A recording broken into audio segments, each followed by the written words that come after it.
How Long Gone, coming to you live the Lord's Day, the Sabbath, Sunday morning.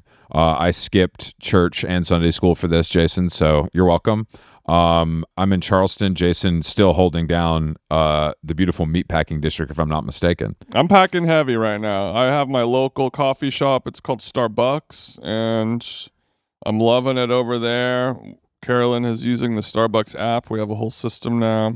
The weather in New York right now could not be better. This whole week has been filled with good fortune from the gods of weather. It's been so perfect. I love that for you. I love your city bike journey. I'm a little shook, if I'm being honest, because I saw something at the gym this morning that I hadn't seen before. I thought you said you didn't go to church. Oh, you know, I had to tap in at the real church. The gym here is called Ethos, and it's like world class. It's really nice. But so there's like a bunch of like Southern hot guys with new Broncos, fucking getting it in, you know. And like new Broncos, they got intramural shirts from, you know, their time at the University of Alabama. Mm-hmm. But this guy today, I looked over and I was like, what is that guy doing? And I was like, oh, he's doing a Turkish getup with a barbell with 25 on each side. Oh, okay, yeah, I've seen that. That's a little kind of like military dude TikTok vibe. Yeah. This is the home. This is the home of the Citadel, so I'm sure, you know, the military stuff runs deep. But I was just like, that seems very, very hard, and I don't think I could do that. And it was inspiring. So 25 on each end, so that's 95 pounds total with the bar. One arm laying down on the ground, getting up while balancing it all over his head. One question, was he looking up at the barbell the whole time, or was he kind of looking at himself in the mirror doing it? Unfortunately, he was looking up at the barbell like you're supposed to. Even harder. Unfortunately, because I did clock that. Yeah, that's sort of where you separate the boys from the boys is if you do that while looking at yourself in the mirror or just looking straight ahead. It makes it a lot easier than when you're staring straight up at the ceiling. Absolutely. If you're able to complete while looking up, oh man. But it was really something special. Did anyone give him props at all for going monster brawlic mode? No props. This guy probably does this every day. Okay, well, looks like I had my New York City workout where I did get props. This guy was doing a much more impressive thing, getting no props. New York wins again. Never fails. But yeah, it was an interesting moment. And I've also discovered while I've been here that I think I'm kind of ready for a new career. Okay. Something that I've never thought about before, but it kind of combines my love of exercise and my love of socializing. And it's if I were to move to Charleston and become a 41-year-old pedicab driver, what do you think? I think that is you're not gonna love the payment structure. I mean, what are you liking these kind of pedicab playboys? Maybe you can develop a reality series for them instead of that's doing okay. It yourself. Now, yeah. Well, last night we talked to one. Can you exploit them instead of becoming one? Is what I'm asking. Because I was kind of like, bro, how does this work? He's like, yeah, man, I don't know. I moved here for college. My friend got me this job. I was making like kind of a lot of money, and it was like a lot of cash, and you know. And I'm like, well, yeah, but how often is it like fat drunk people? And he was like, honestly, sure, we get some of that. And I was like, how often is it drunk hot chicks? And he just turned around and smiled. So I think he's capitalizing on this job monetarily as well as with his penis. Okay, so he's sort of saying with so many words, the fat people balance out the amount of free sex that he has. Exactly. And it only helps his calf muscle definition. I mean, by having to hit those low gears to bring Big Mama home. Exactly. Or Big Papa.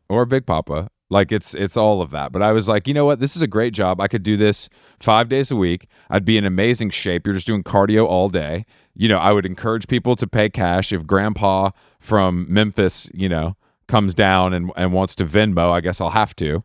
But otherwise, and it just seems, and it's also what I noticed is this guy was on his radio having fun with his friends. He was chirping. He was chirping with the homies who were on other bikes on a bustling Saturday night in Chucktown. Oh God! So you know the gossip is flowing.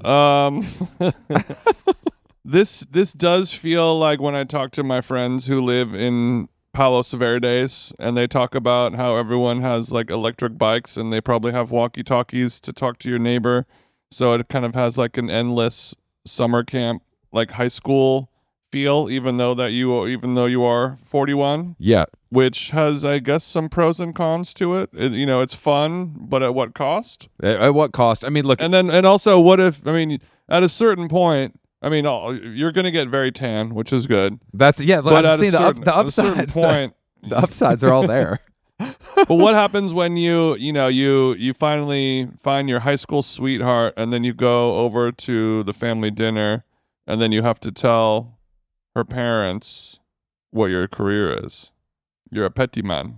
Petty? Petty? Pedi. P-E. No, well, that's worse. Yeah.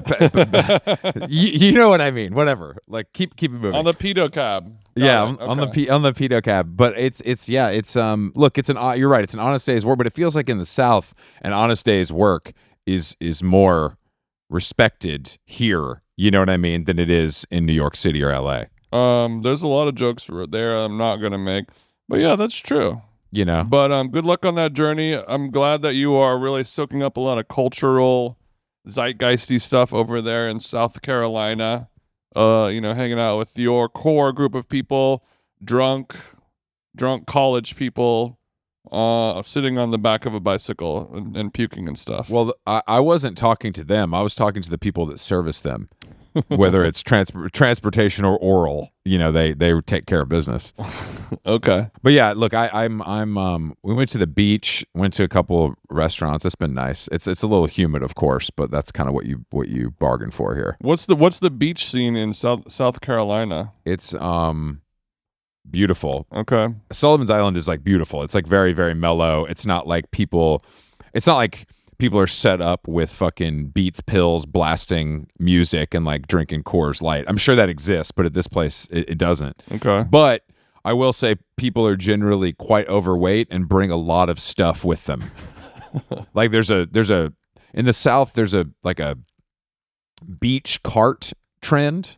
I don't know if you've seen this. It's like the cart that, like, when you don't want to have a stroller for your kids and you just put your three-year-olds in a cart that you got at Costco. Yeah, it looks like a wagon made out of tent material, but there's different versions of that can carry multiple chairs, towels, Yeti, cooler, sunscreen, kid, helmet, water, floaties, whatever you need.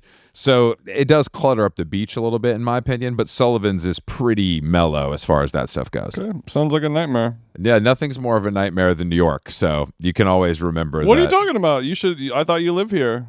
You should move if you feel that way about it. Everybody that lives there feels that way about it. It's like the way writers all complain about writing. The reason you like New York is because you're in a hotel suite for 3 days. Yeah, it's nice. No one likes it. We just don't have a place to. It's the only place to live. It's the only place worth living. What does that even mean? It's the only place worth living, and you hate it? Well, you have to pay. It's so good that you have to pay a lot of costs, like human shit, extreme heat, extreme cold, exorbitant rents. Literal and emotional costs. Yeah, there's just costs that you pay because you're like, well, this is the only place worth living. Where else am I going to live? Des Moines? Like, this is it. This is the epicenter, and it's always going to be the epicenter. I think that one day that could change. It's not going to change. Or if it does change, it could be somewhere where it's like hard to go. It's like because of like visa restrictions or something, you can't live there. Like, where in America what is moving towards the top spot in America?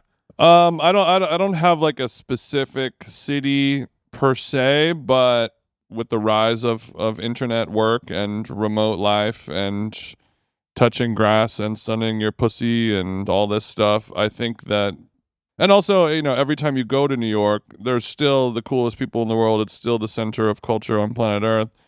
But, the amount of cool people are dwindling, and the amount of awful people that come here is growing, but that's also kind of every place. So I think that there's going to be a lot of. That's every place. There's going to be that's a lot the problem. of.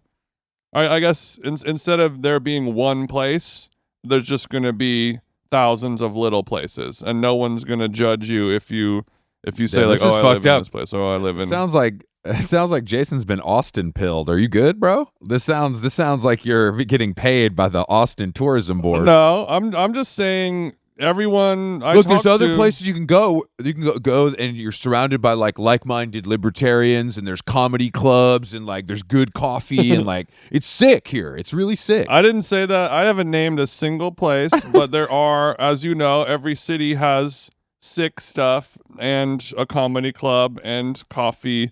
But I'm just saying that instead of there being one physical epicenter of where you have to live of course, for of course. a good high quality of life, as we're all just living our lives online on Wi-Fi But I in think any that- place in the world. I think we've actually hit. You know, it's just going to be like what you're actually into. So if you're like, I'm really into hunting or fishing, so I have to live in one of those places, or I'm really into whatever it may be, then you'll live based on that. But like culturally, I don't think we're only going to be living our lives more and more online, and the place that we live in will be less important. It'll still be important. I disagree. I think we've peaked. I think that work from anywhere culture has peaked, and companies are tired of it. People are going to be forced to go back. They already are being forced to go back to the office. But also, I just talked to a friend who is closing his office because the rent is too damn high, and you can just spend that money elsewhere. Yeah, how big is your friend's business?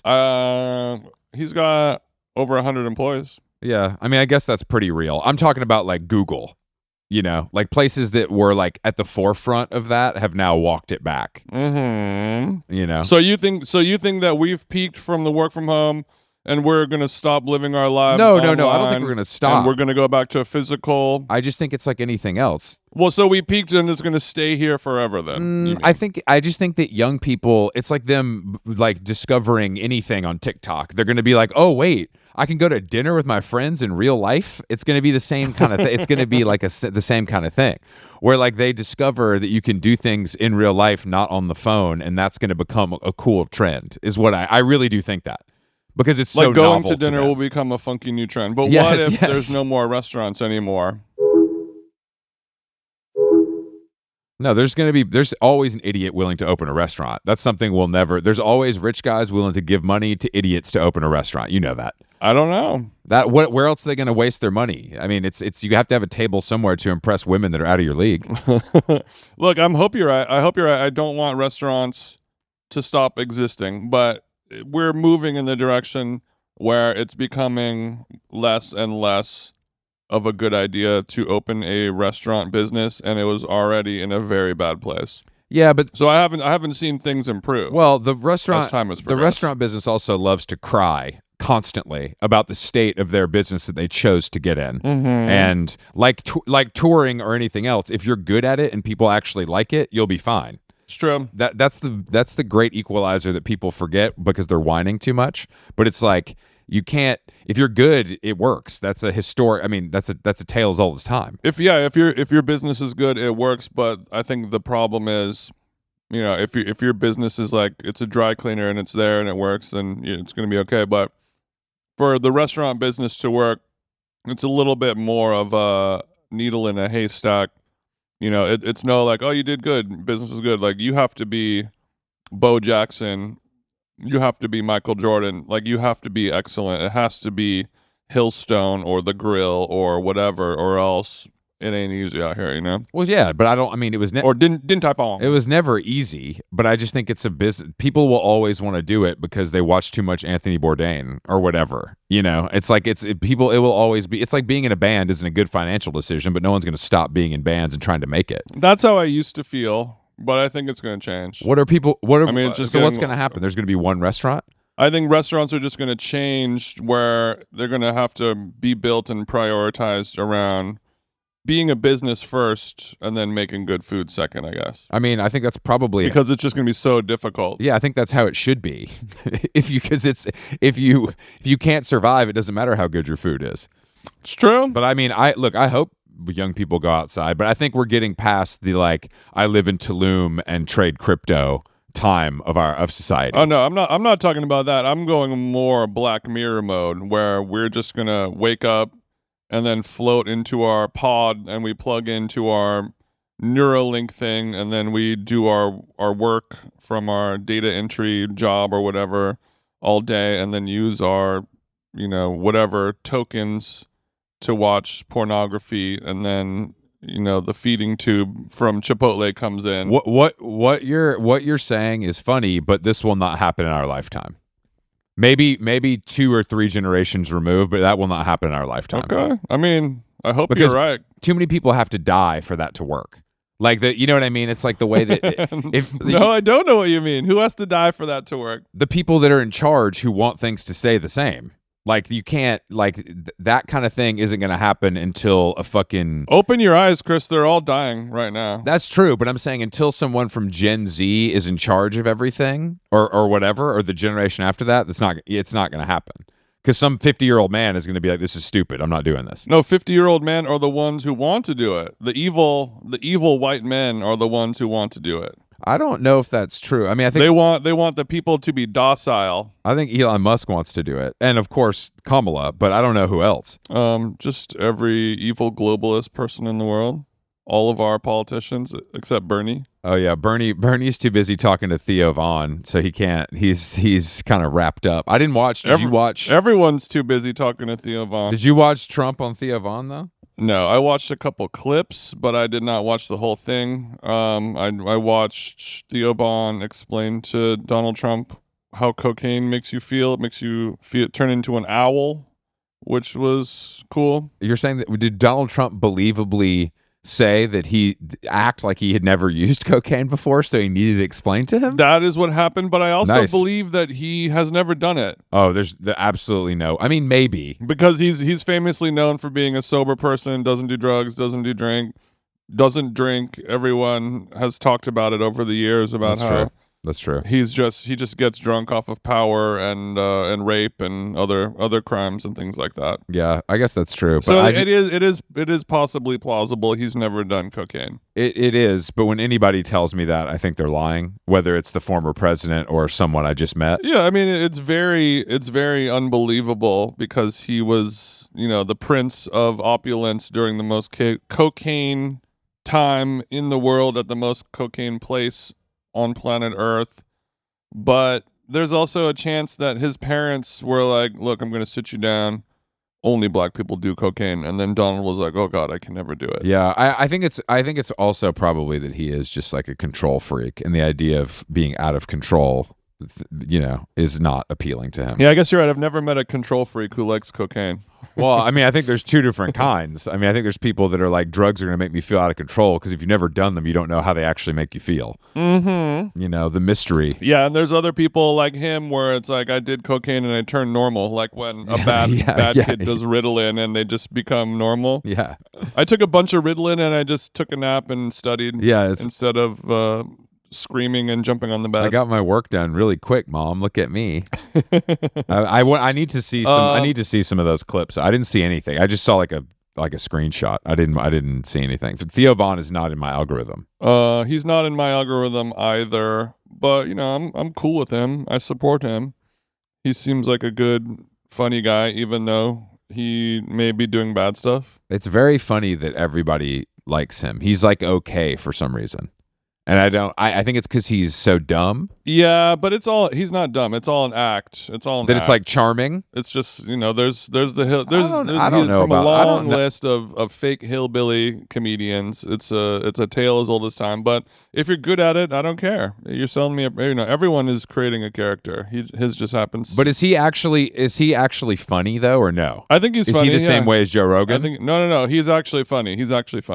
Well, the reason I don't believe anything is Theo Vaughn will make me laugh. He says silly stuff and it makes me laugh. I mean, I just wish everybody knew that he, got his start on MTV's Road Rules, which I think has been erased. I think a lot of people know that. I think more people are erasing the fact that he comes from Polish aristocracy, and his grandfather and beyond were like princes and royalty in Poland, I believe. Oh, I didn't know that. Not he didn't grow up with a silver spoon. He still grew up in the bayou or whatever, but that's his family lineage. Yeah, I do believe because he's from like Mississippi or something. Like the voice is real, I think. The voice is real.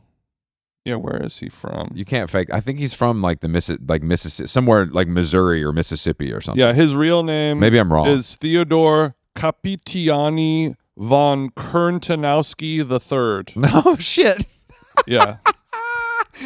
Yeah. Okay. So His Theo father's doing all name right. is Roland Theodore Achilles von Krutanowski. Damn. He said Achilles croutons my pops. He's a descendant the from fuck? the Krutanowski family, a Polish aristocratic family, highly prominent for centuries in the Kingdom of Poland. The Kingdom of Poland. That's nice. But I don't think. Yeah, but he grew up in Covington, Louisiana. Do you think that his Polish aristocrat family has disappointed him for becoming a popular comedian? No. Or do you think they're proud of him? They're probably proud of him because they can use him, to control the wind and the water and nuclear power and things like that. I like that, as Wikipedia says, he grew up in circumstances he describes as, quote, low income. Even Wikipedia put low income in quotes for some reason. Well, I mean, I'm not sure what the GDP of Covington, Kentucky is, but it doesn't sound like it. I know.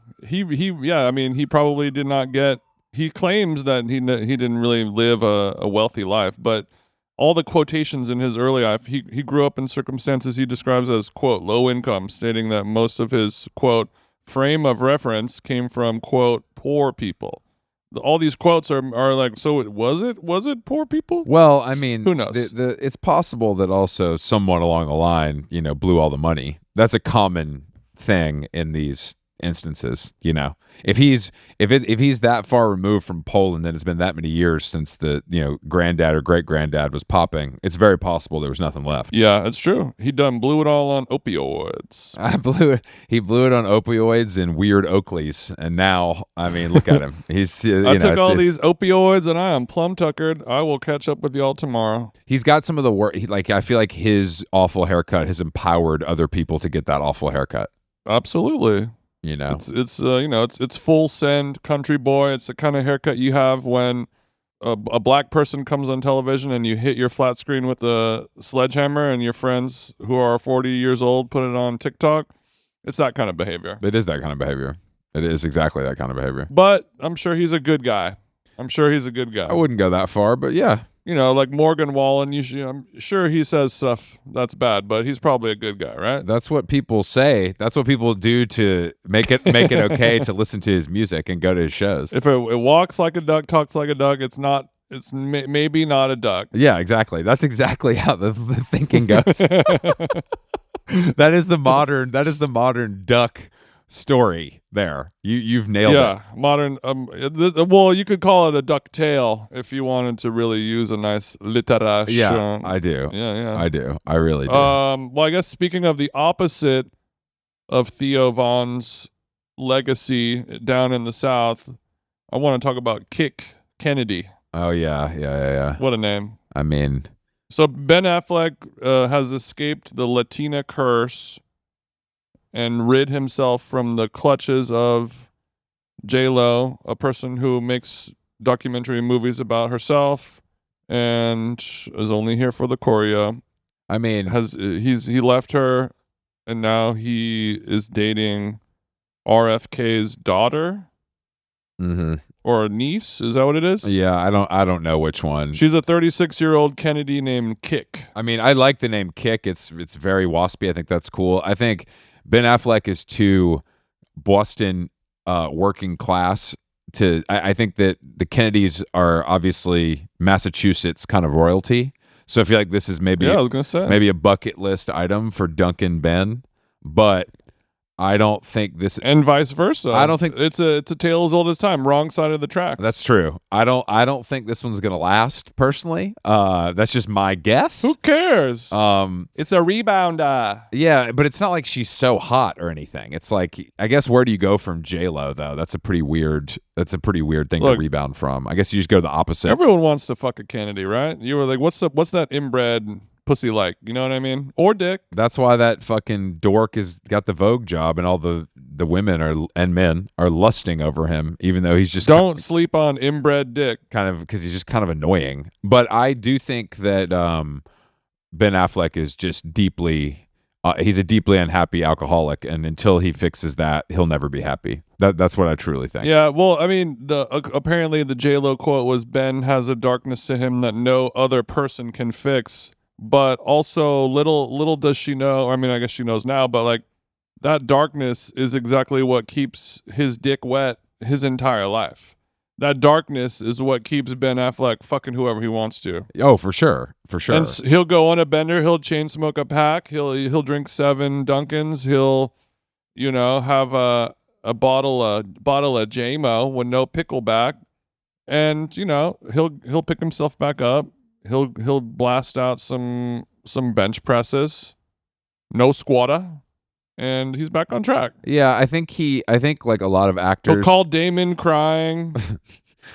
Get you cleaned up, kid. How do you do it, Matt? How do you do it? It happened again. I don't know, man. I just like when you see the list of like J-Lo failures that happened during their second courtship. Mm-hmm. It's like it's kind of it's unbelievable almost. Yeah, I mean Katy Perry like how badly the downfall, how badly it was going. Like I just because I don't even think of I think of J-Lo kind of as just a famous person. I don't even think about what she actually does. You know what I mean? Right. Like I don't think about music. I don't think about acting. I'm just like, oh yeah, J-Lo's famous and she's got a nice butt. That's kind of what she's famous for. Yeah, I mean she's a dancer, she's an actor, but she was never really in anything that was amazing or special. She's got a couple songs that like I don't realize are hers that are like huge. Yeah. Kind of.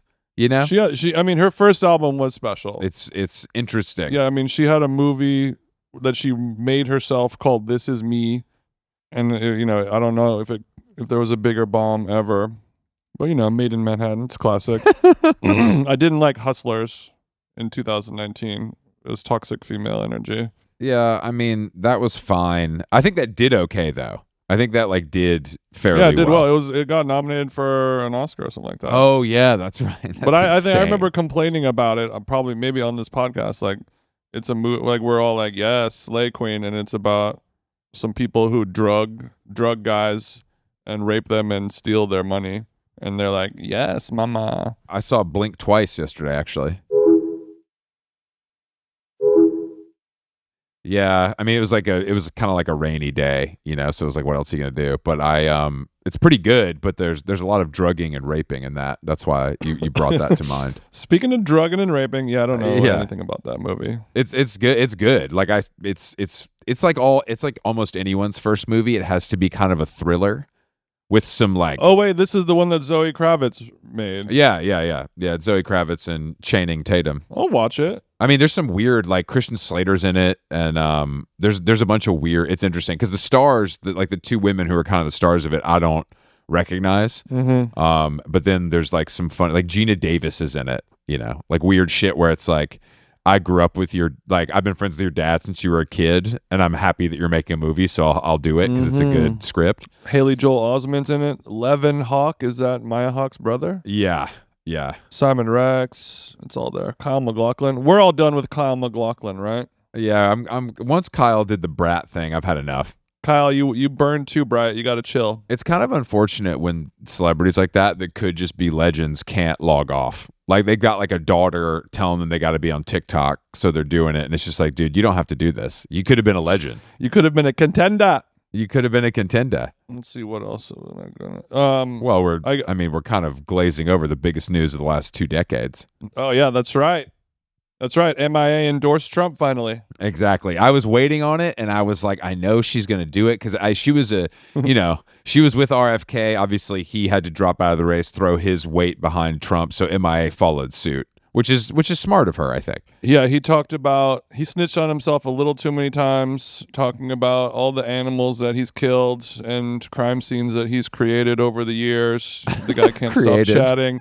There's a new one that just dropped where I think an interview with Kick, I don't know how many years ago, he like woke her up and said, we got to go drive 5 hours to the beach because he saw a beached whale, and he brought a chainsaw and then used the chainsaw to cut this dead whale's head off, and then he strapped the whale's head to the roof of their car and drove it home like 5 hours And then every time they would accelerate too fast, whale juice would go drip down into the car, and it smelled like a dead whale. And then everyone driving by would look at them like, "You're a monster." And she's like, "Yeah, this is my normal life." Hold on. Hold on? This is so sick. Where did you read this? I've not seen this. Let me see here. RFK whale head. He ate a dog. I mean, this is not out of the question, but this is pretty sensational. Babe, wake up. There's a new RFK dead animal story. It is from an interview with Kick. Damn. In a 2012 interview in Town and Country magazine. Wow. I love that even before, like, there's no reason to tell that story. No matter what year it is, there's no reason to tell. It's amazing that she told that to a magazine when she knew they were recording the conversation. This is a quote from Ben Affleck's new slam piece, Kick Kennedy, descendant of the royal Kennedy family. "We all had plastic bags over our head with mouth holes cut out, and people on the highway were giving us the finger, but that was a normal day-to-day stuff for us. Every time we accelerated on the highway, whale juice would pour into the windows of the car." Damn, this is so cool. How has RFK gone this far is what I want to know. How is he still alive? How is he not in jail? I really do think the Kennedy name is that powerful still. I really do think it's very... I mean, I know you don't like talking about Succession, but there's sort of like the on-running theme of that show is like the kids just keep doing bad stuff and fucking up, and then the dad, whatever, the powerful parents, the mom or dad, they have to call a friend. They have to make it all go away. Make it go away. You know, RFK comes snot crying to his parents like, I did it again. I murdered a polar bear and wiped his blood across a building, and it happened again." And they're like, "Don't worry, sweetie. We'll clean it up. I'll call Steve at Page 6 and tell him to sit this one out," or whatever. And how many times has that happened to RFK over the years? If it's all just kind of coming out right now. If we already know about two insane animal stories, think about the human stories that we haven't heard yet. You know, or maybe animals are his thing. Maybe that's like his go-to. Yeah, he is really into skulls and skeletons of animals. Yeah, it's very Yale of him. That's like his kink. Yeah, I mean, it's like when Trump's son killed like the tiger, you know, and you posed the tiger, and you're like, you know, this is bad. Mm-hmm. Why would you do like? Just do this without posting. Because he doesn't know it's bad. "I did it all by myself, Dad. It's good, right?" It's good. Somebody right? knows it's bad. That maybe he doesn't know it's bad, but somebody knows. The social media manager knows it's bad. It's bad. That's true. No, but the real actual news of your lifetime is that Oasis is going to announce their reunion show tomorrow. Yeah, I think I've been told Monday by my sources. But it's basically today's Monday in podcast time. 15 years. And I guess it's 10 nights at Wembley and like a night in a couple maybe in Manchester at some football stadium, and then I'm sure they'll do all the festivals. So what are your sources, Chris? I know you like dropping exclusives. People in the music business that are like, the agent told me that this is happening and it's announcing on Monday, and it's basically everything that's been all the rumors have been basically true. It is what it like whatever you've heard is kind of what it is. Okay. And so 10 nights at Wembley is big. Taylor Swift did 12. I think Oasis could do 13, rub it in her face a little bit, but I don't want to push them Taylor this Swift early. Did 12? Fucking hell, mate. I think so. I mean, I don't think it was in a row. I think it was like 5 now. Like, you know, I don't know exactly. I believe it. I read that yesterday. But I mean, this is how many. Do we know when? It's next year, right? Yeah, it'll be next year. It'll probably be, I feel like it'll be next summer is my guess. So Wembley Stadium capacity is 90,000. Yeah. They'll probably cut some of it down when you have a show and you have to have a stage, but when it's just the footy on the pitch, they can do 90. I don't know, dude. I don't know. I mean, I just don't. Oasis is. I've only seen them once, and it was in like 2007. But it was like they kind of just get up there with some amps. You know what I'm saying? It's kind of old school in that way, where it's like there's a backdrop. No. But it's not like it's not The Weeknd. But I'm saying there's going to be a backdrop. unless they go in the round. Oh, you then mean they'll so you have to cut have off one section of the stadium behind, or they'll sell those tickets for cheap. I was about to say, I think that in this case that people will pay to be in that zone, even though they can't see. Just to be in the room, just to breathe. I would like to go to Manchester. The Boddingtons. I would like to go to Manchester, but it feels violent, you know? I don't know if that's for me. I don't think it's going to be violent. I mean, you know, the memes going around, all the people that are going to be queued up for a piss in the loo are going to be, you know, 52 years old. You know, they're all going to be in a state of elation. There's going to be happiness. Yeah, but they can't believe it. Yeah, but the Fred Perry's so tight now, it's cutting off circulation, you know, so there could be some issues with the brain. But you're right. They're going to have they got the Fred Perry's is holding on for dear life, but the Hey Dudes on the feet are allowing the blood flow down south where it's important. I left the Doc Martens at home. I'm too old for this shit. I got my Hokas on. I'm ready to rock to Oasis. I brought my Tammy Bahama folding chair out for the intermission. I'll tuck into this Cornish pie. I'm very excited. I got to go to more than one. If they're in a row, actually, do I need to go to more than one? Maybe it's better just to go to one and have it be epic than to try to go to two or three. You can't go to more. No, if you do more than one, then Taylor is going to win. You're going to have some type of bottle cap bracelet that you exchange with other drunken fans. It's going to feel too Taylory, and I hope that whoever is in charge of this concert event makes sure to keep it just a straightaway concert event. There's not going to be like synchronized wristbands that you wear and you buy like at a Coldplay show, or like a light up stick at a K-pop show. I think that's so cool about Oasis, especially in England. I feel like they can really just get up there and play. That's all people want. They don't want anything else. Whereas I think Taylor Swift fans, obviously it's a different age demographic, but like they want the experience. Grateful Dead fans want the experience. I think Oasis, the experience is the music. We don't need no fucking visuals. It's like the soundtrack to our lives, you know, whereas the Grateful Dead is more like I'm on drugs, what's going on? And Taylor Swift is like, I'm going to kill myself if I don't see you because I want my middle school friends to be jealous. Damn. You know, it's a little... That sums it up in a dark way. Not to be confused with the actual band, the soundtrack of our lives. How could we forget them? I mean, NME legends. Pretty easily, turns out. I did some. I was thinking earlier. I don't know what it is, or I can't explain why. But this whole trip in New York, my sleep and my digestion have been wonderful.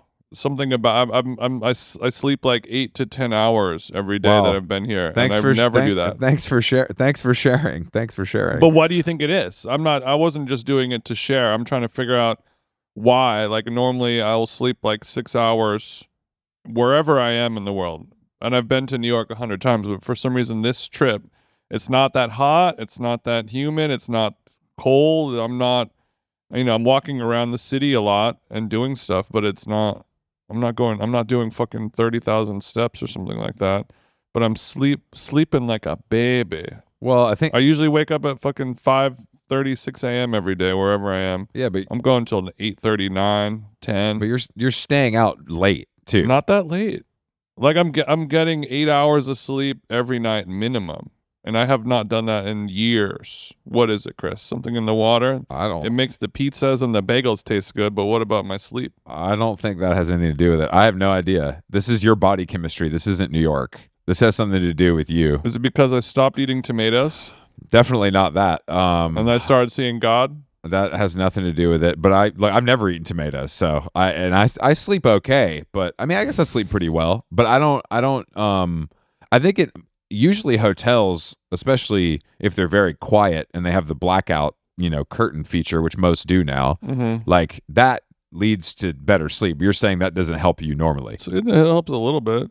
Blackout curtains always, it doesn't do bad, but it's not moving the needle like this. I mean, I don't know. Maybe some of our listeners can send me a DM and figure it out why. I don't know, but I'm happy about it. It's interesting, but it's just like a thing. You know how I'm always paying attention to my body. Yeah. I do know that about you. When I think about you, I think about your body. I went to the grill couple nights ago. Probably the best grill meal I've had in a long time. Friend of the show, Pierce Abernathy, was there having dinner with his mom.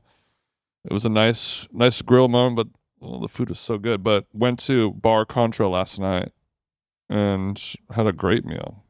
You've been, right? Yeah. I went with Cho early days. Shout out to Chloe. Chloe was the name of our server, and she said she's a listener of the pod, and she said that when you were in there, she could hear your voice carrying through the entire restaurant. Okay, well, fuck you, Chloe. It's a small restaurant. First of all, No, she didn't say that insultery. That could be taken as a compliment. You have a fun, powerful voice. there was some. I think I had one bite of it because there's like a crazy dessert. There was like a ice cream Twix or something. Yeah, it was kind of vibe. The Cracker Jack ice cream bar, peanut, marshmallow, popcorn, chocolate. Yeah, quite delicious. So you only had one bite? You didn't eat the food? We were going to dinner. Oh, okay. We had a few things, but like we were going to dinner because to me it's like a bar that has like light bites. It's not like a dinner place. Correct. In the style of Stir Crazy. There was something else that was really good too. Did you have the celeriac crumpet with wakame butter? Yes. I loved that. That was delicious. So good. Really fucked me up. Delicious. It kind of felt like a cornbread, but it was made out of celery root. Yeah. Wakame, I'm usually not a fan of, but it was kicking, man. Kicking. It was like a celery root, a giant celery tater tot. That's actually exactly what it was. That's a great way to put it. Yeah, I know. That's kind of what I do, Chris. Montauk scarlet prawns, umeboshi, and then they make a mayo out of the heads. Too good. They have these little tomato skewers. Too good. Fresh tofu with caviar.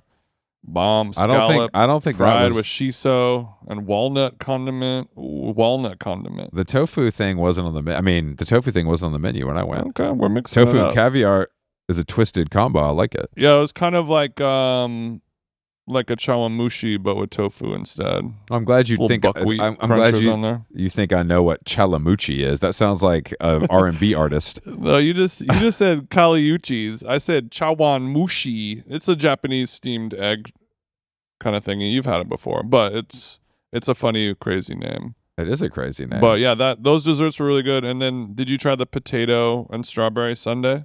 I don't think that was on the menu either. That's crazy. There's like a bed of like crispy potato strings on the bottom, and then there's like strawberry and roasted, and there's strawberry and potato ice cream with the brown butter zabayon. So you're like eating this like crunchy potato with potato and strawberry ice cream. It was really fucking me up. It was good. So yeah, go to Bar Contra. Pretty much everything we ate was a fucking home run. Wow. I don't think happy for those guys. I've never heard you say you liked a restaurant until now. This might be the first time. Yeah, I mean, it's big. Also, it's really dark in there, so it's a great date spot. You could just do a. It is very dark. Bump in there. You can have a wristy. No one knows. No one sees. I like how dark it is. I agree. I think that's kind of. It feels old school. Feels old school. It reminds me. There's this pizza place on Fairfax where John and Vinny's is now called. It used to be called Damiano's. You would go there at like 3 a.m. and it would just be a pitch black dining room. Same layout as that. Oh, that's sick. That's corner sick. booths, and you just go. You get a slice of pepperoni, and then you just kind of keep the party going, whatever that might be. You might need to do some Coke. You might be pouring some Henny in your Snapple. You might be sucking someone's dick under a table, and it's just kind of like, don't ask, don't tell. Damn, Damiano's R.I.P. Every once in a while, you gotta mop up a little blood, but otherwise, we're on the up and up. Obviously, they're not open anymore. It's funny. I've had grouper 3 nights in a row. Really? And I don't know. Yeah, it's weird. I don't know I don't know why. It's been great every time, but like slightly differently prepared. I think they just groupers biting right now down south, Chris. That's the groupers biting right now, 100%. Grouper is biting. We had some. We're getting a lot of grouper right now. We had some grilled okra last night. Oh baby. Oh, we love. You like an okra? Oh, I love okra. I love it. I mean, wow. I prefer. That's a little bit of a surprise considering you're such a texture hoe. I prefer it grill. Like it was kind of like a shishito style last night at the Ordinary. I would say. So it was like a little. When it's fried, it's just. I mean, anything fried is going to be fine, of course. But you're okay with the kind of slimy center. Yeah, I don't know why. I don't know why, but I've always liked it, kind of. I'm gonna blame it on your roots. I've always kind of liked it. But yeah, I've had grouper a lot, so I'm gonna try to break the cycle tonight. Have something different. I think the problem is if you're a pescatarian living down south, when the grouper's on the menu, that's what your ass is getting. You can't really mix it up with the jambalaya or the pea and Barnett's pork chop for 58. Well, the restaurant last night is like the OG kind of like raw bar place, so it's literally all fish. But you know what they had that was really interesting? They had a version of a Hawaiian roll, but it was seeded like a bun, and that shit was smacking. Seeded Hawaiian, that's nice. So it was crazy. I didn't see it coming. Speaking of raw bar, when I was at the grill, I went crazy and I ordered a dozen clams. Well, you spent $150 on clams. Good for you. Well, after I took that gut microbiome test, it said I need to be eating more clams and mussels and all this, mackerels and sardines and all that shit. So I was like, you know what? I'm going to get clams. A thing I've never purchased in my entire life, other than in the form of chowder. But I was loving the clam. I'm clam-pilled. I'm clam-pilled. We went to, there's a restaurant here called Che Noir, I think, Nous. I always say it wrong. It's like a French name. And it's like in a... Okay. Chez Noir, I guess. Club Chez Chez. Club Chez Chez is what we'll call it. Chez Nu. Chez Nu is probably how you say it.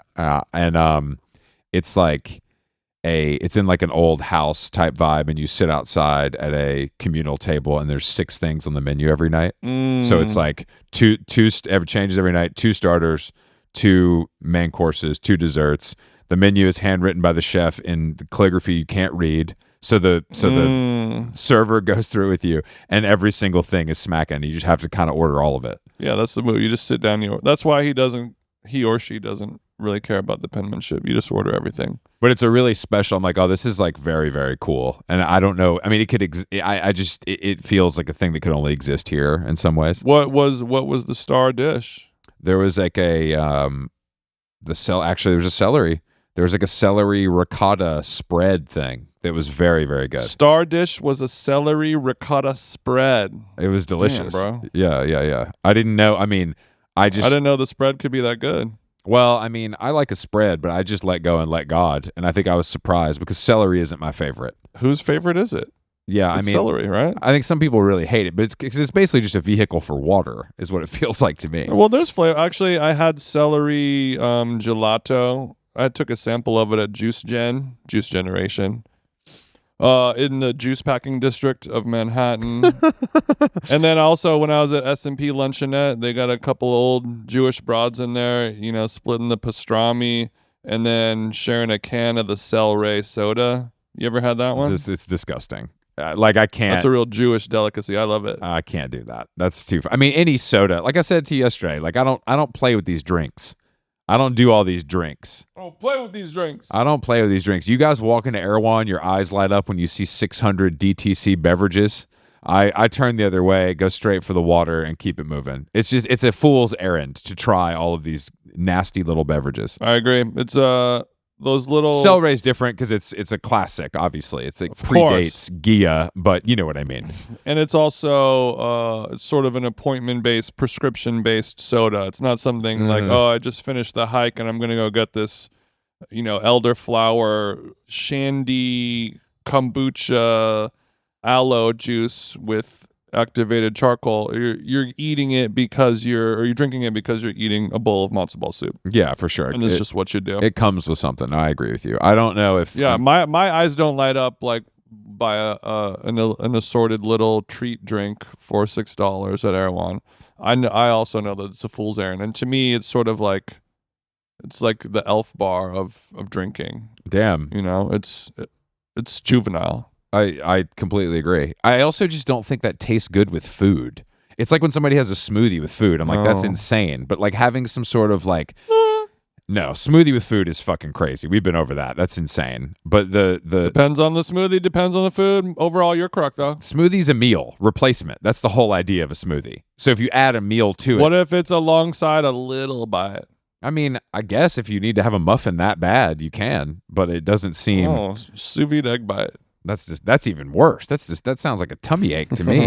Oh, Perhaps it is. Okay, so I guess we are wrapping it all up. I'm gonna go try to ride my Silver Surfer city bike around town one more time. A lot of people sent me messages saying they're worried for me because I was riding a bicycle and holding my phone at the same time. Don't worry, guys. I'm safe. I'm okay. And that's about it. Congrats to Oasis. Thank you to the Gansevoort Hotel for housing me this week and giving me a room with 2 rooms so I could podcast in one room and Carolyn can do yoga and look at Instagram in the other room with a nice window and door open for the breeze of this beautiful New York City day. I hear a horn honking and it makes me feel like I'm right there, you know? It's like I'm doing Red Scare or something. You hear construction workers going on. Oh yeah, that's the New York dream is construction in the background, some scaffolding going up. Oh baby, that's what it's all about. In the back of a podcast, our listeners are going to go up. Our Patreon's about to go dummy. Absolutely dummy. Tickets for This Is a Festival in Santa Cruz with Kevin Morby, Jessica Pratt, Ben Queller, a few others. I've Kevin Morby texted me and said, "Hey, do you know who plays bass for Ben Queller?" And I was like, no, why the fuck would I know? I have no idea. And he said, he sent me the name, and I was like, oh, this looks familiar. Chris, hold on, where is it? I don't, basically the point is McLovin plays bass for Ben Queller. Ooh. So this is the indie darling dog starification. He's the Keanu Reeves playing bass in Dog 100%. Star is to Ben Queller and McLovin. So McLovin. Oh, what a shame that people only know his real name, or they don't know his real name. They only his know name McLovin. is Chris. His name is Chris, but I didn't want to mispronounce his. It is. No, he has like a hyphenated last name that I did recognize. But Chris Mintz Plas. Exactly. Something like that. Yeah, but he's the bass player. McLovin, if you're listening right now, 40% chance. Come on the pod, we'll have him on, right? No, we'll pod with. No, it's happening. It's with McLovin. Yeah, Morby's like, you got to have him on. He's great. I've hung out with him a lot, so that's interesting. Right. Yeah, the tickets are on sale now, October 12th in Santa Cruz. We'll see you there. We're back next week with several podcasts. Schedule is rammed. What else is new? Yeah, summer vacation is over. Thank you to all of our New York friends for housing me, feeding me, entertaining me. We love you, and we will talk to you guys on Tuesday. Later.